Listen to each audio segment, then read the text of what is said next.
मी सध्या पश्चिम रेल्वेच्या वांद्रे स्थानकात आहे। या वांद्रे स्थानकात आपण पाहिलं तर रेल्वे ट्रॅक दरम्यान आपल्याला नालेसफाई किती झाली आहे याचं वास्तव आपल्याला पाहायला मिळतं। मुंबई महापालिका प्रशासन व रेल्वे प्रशासनाच्या वतीनं आम्ही 100% नालेसफाई केलेली आहे। यामध्ये छोटे नाले असतील मोठे नाले असतील असा दावा केलेला आहे।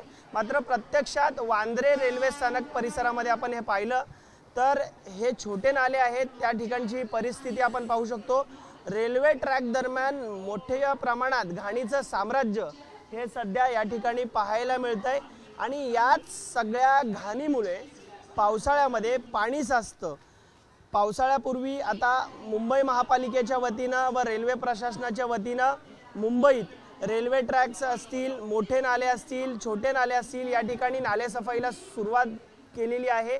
अंतिम टप्प्यात ही नालेसफाई आहे। मात्र आपण पाहिलं तर वांद्रे रेल्वे स्थानकादरम्यान ही अशी परिस्थिती आहे। मुंबईत एकूण 116 हे तिन्ही मार्गावर अशा प्रकारे नाले आहेत।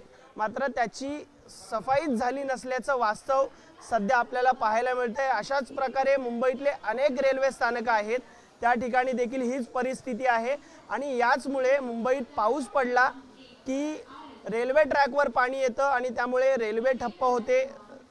सर्वसामान्य नागरिक असतील, प्रवासी असतील, त्यांना रेल्वे ठप्प झाल्यामुळे मोठ्या त्रासाला सामोरं जावं लागतं आणि यावेळी देखील ही परिस्थिती उद्भवू शकतो।